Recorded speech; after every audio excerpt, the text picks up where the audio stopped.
아무도 그것을 격동시킬 만큼 담대하지 못하거든 누가 내게 감히 대항할 수 있겠느냐? 누가 먼저 내게 주고 나로 하여금 갚게 하겠느냐? 온 천하에 있는 것이 다 내 것이니라. 새벽을 깨우는 거룩한 기도자 여러분, 생명의 말씀에 하늘치에 하나님의 임재의 영광, 그 폭풍우 같은 하나님과의 만남 앞에 엎드려져 겸비한 지혜로 세상을 살아갈 힘을 얻을 수 있기를 바랍니다.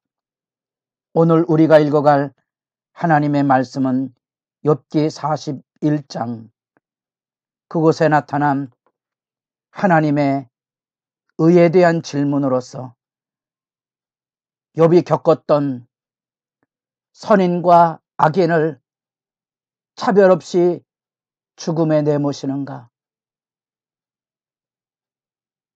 그러면 의인이 설 자리가 어디인가? 하나님, 악인과 같이 나를 진멸의 자리로 밀어넣지 마소서. 하나님은 그런 불의한 분이 아니지 않습니까? 욥의 절규 가운데 나타난 하나님의 불의의 질문이 9장에 나옵니다. 그에 대한 하나님의 대답입니다. 그에 대한 하나님의 대답이 40장 8절, 내가 내 공의를 부인하려느냐? 내 의를 세우려고 나를 악하다 하겠느냐? 이 하나님의 대답은 욥으로 하여금 이제 세상에서 고대 사람들이 가장 무서워하던 신화적인 동물 둘을 언급하기 시작합니다. 그 안에서 우리는 이 땅에 신을 대항하는 적대적인 사력으로 등장하는 베목과 리워야단의 이야기를 듣습니다. 고대 사회에서 이 베목과 리워야단은 우리 일상적인 이해로는 그저 바다와 육지를 넘나들고 파괴적인 거대한 몸집의 하마와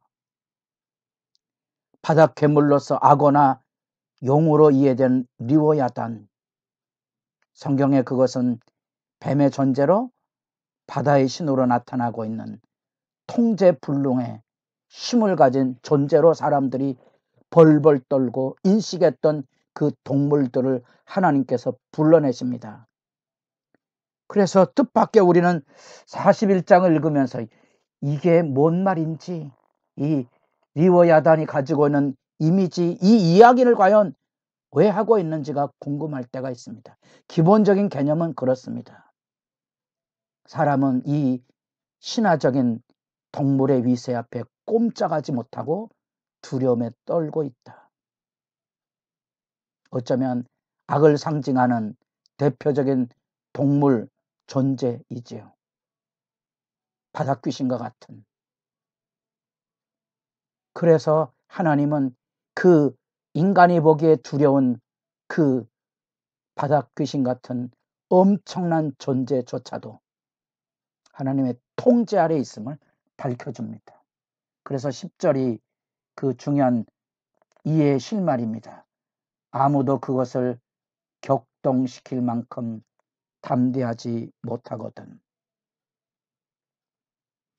통제할 수 없는 베헤못과 리워야단을 언급하며 사람들은 그 엄청난 위세와 운명의 신 앞에 벌벌 떨고 그 앞에 입을 다물고 있는데, 왕처럼 군림하는 혼돈의 세력이 있는데 사람들은 그 앞에 감히 그를 제어할, 그에게 대항할 힘도 없는데, 욥이여,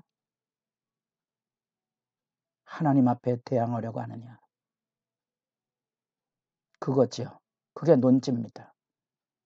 하나님에 대해서 사람들이 따따붙다 하는 이 오만함, 이 무지함, 이 하나님에 대한 경홀히 여기는 불신앙의 모습이 이 거대한 베헤못과 리워야단의 증언을 통하여 우리를 가슴 떨리게 엎드러지게 하는, 감히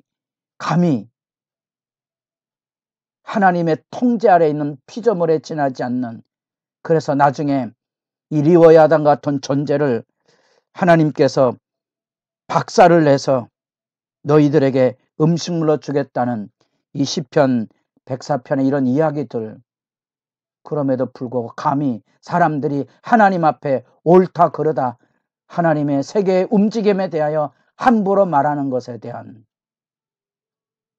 하나님의 경각의 메시지입니다. 어쩌면 우리는 하나님의 위대하심을 잃어버린 아픈 세대를 살고 있다고 봅니다. 어디에서도요.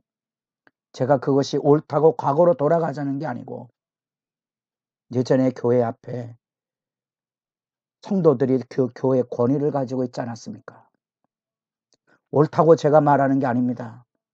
언제부턴가 교회당이 사람들의 놀이터가 되면서 누가 옳은지는 차치하고 그것을 세상 법정에 고발해서 그것을 끌고 가고 있는 오늘날의 비참함이 바로 이것 아닙니까? 감히 하나님 앞에 있을 수도 없고 있어서도 안 되는 말, 행동, 오만한 이런 실제의 모습들이 적나라하게 펼쳐지고 있는 오늘날의 세대는 옳고 그름의 친구들과의 대화 속에 나타난 시시비비보다는 하나님의 절대 권능에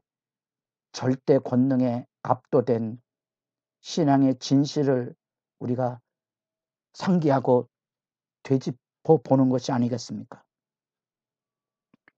이 10절을 전후로 해서 우리는 그 리오야단을 통제할 수 없는 그런 그의 힘과 그 권능의 묘사, 그래서 뭐 주둥이, 이빨, 등껍질, 코와 입으로 불을 쏟아내고 작살 화살로도 통제할 수 없는, 그래서 그 앞에 벌벌 떨고 있는, 감히 무서워서 말 한마디도 못하는 이 리오야단 앞에서 사람들은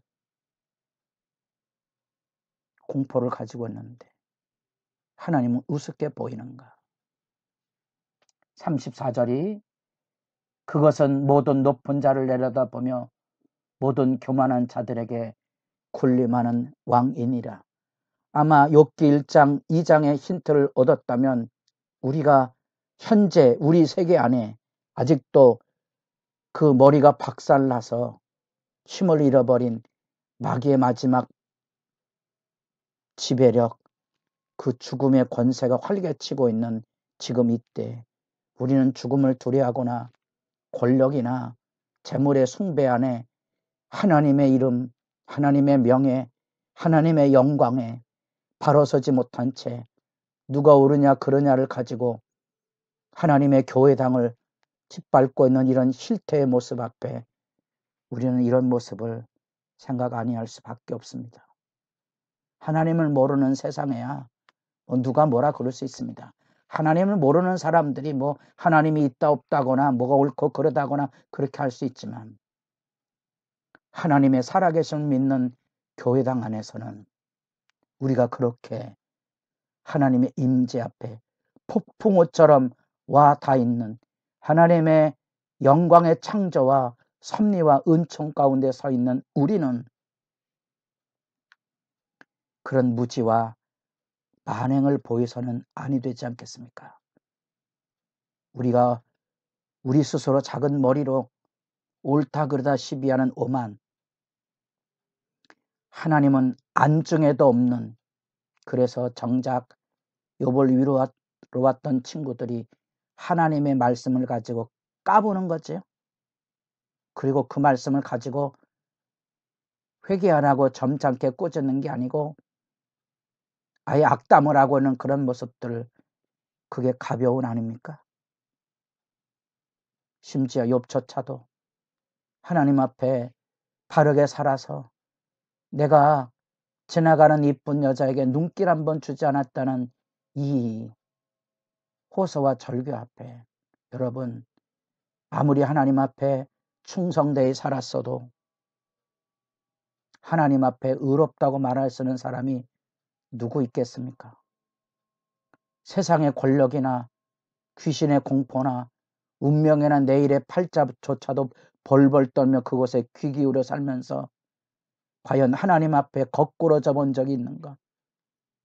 하나님이 내일의 운명을 지고 있기에 내일을 두려워하지 아니하고 담대하게 죽음도 두려워하지 않는 진실한 믿음이 우리에게 있습니까? 우리도 대장부처럼 하나님의 말씀 앞에 허리를 동이고 서서 우리 믿음의 삶으로 말이 아닌 삶으로 대답하며 살아야 되지 않겠습니까?